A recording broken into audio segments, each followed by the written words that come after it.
সাকিব অধ্যায়ের রীতি নতুন অধিনায়ক শান্ত।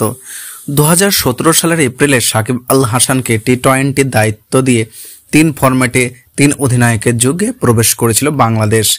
এর প্রায় 6 বছর পর গত আগস্টে সেই সাকিবের হাত ধরে 3 ফরম্যাটের এক অধিনায়কের তত্ত্বে ফিরে যায় টাইগাররা।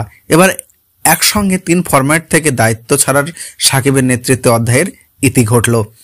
আজ মিরপুরের শেষে বিসিসিআইয়ের বোর্ড সভা শেষ আনুষ্ঠানিকভাবে নাজমুল হোসেন শান্তকে অধিনায়ক ঘোষণা করেন বিসিসিআই সভাপতি নাজমুল হাসান পাপন। অন্তত আগামী 1 বছরের জন্য 3 ফরম্যাটেই বাংলাদেশকে নেতৃত্ব দেবে শান্ত। পাপন বলেন, সাকিবের সঙ্গে কথা হয়েছে, কালকে পর্যন্ত যেটা কথা হয়েছে ওর চোখের সমস্যা এখনো যায়নি, কাজেই আমাদের সামনে শ্রীলঙ্কা সিরিজ আছে, তারপর আর একটা সিরিজ আছে, বিশ্বকাপ আছে।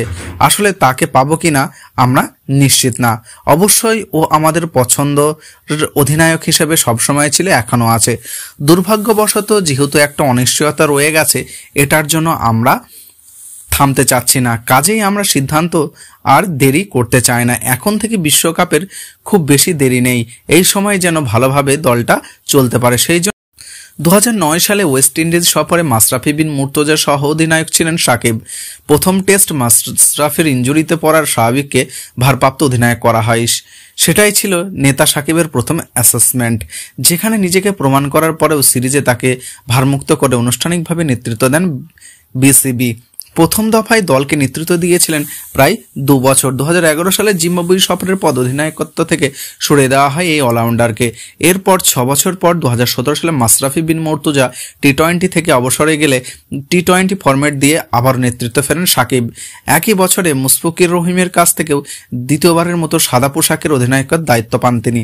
কিন্তু 2019 সালে আইসিসি কৃতিত্ব 1 বছরের নিষেধাজ্ঞার পরে দ্বিতীয় দফার নেতৃত্বে হারান। এরপর 2022 সালের জুনে টেস্ট ক্রিকেট দিয়ে আবারও দলের নেতৃত্ব ফেরেন সাকিব। মাস কয়েক পরেই টি-20 নেতৃত্ব পান তিনি। আর গত বছরে 11 আগস্ট 3 ফরম্যাটে অধিনায়ক করা হয় সাকিবকে। 7 মাস পর এবার অধিনায়কত্ব সাকিবকে রেখে যাওয়ার চেয়ারটা এখন শান্তর জন্য বরাদ্দ। এবারই প্রথমবারের মতো স্থায়ীভাবে অধিনায়কত্ব পেলেন শান্ত। তবে এর আগে বাংলাদেশকে নেতৃত্ব দেওয়ার অভিজ্ঞতা আছে এই টপ অর্ডার ব্যাটারের। নিয়মিত অধিনায়কের অনুপস্থিতি একাধিক সময়ে লাল সবুজের হয়ে টচ করেছেন শান্ত, সেই সংখ্যাটাও নেহাত কম নয়। এখনো পর্যন্ত সব সংস্করণ মিলিয়ে বাংলাদেশকে 11 ম্যাচে নেতৃত্ব দিয়েছেন শান্ত। সাদা পোশাকে তার অধিনায়কত্বের মোট 2টি ম্যাচ খেলেছে বাংলাদেশ, যেখানে 1 টেস্টে হারের বিপরীতে 1টি ম্যাচ জিতেছে বাংলাদেশ।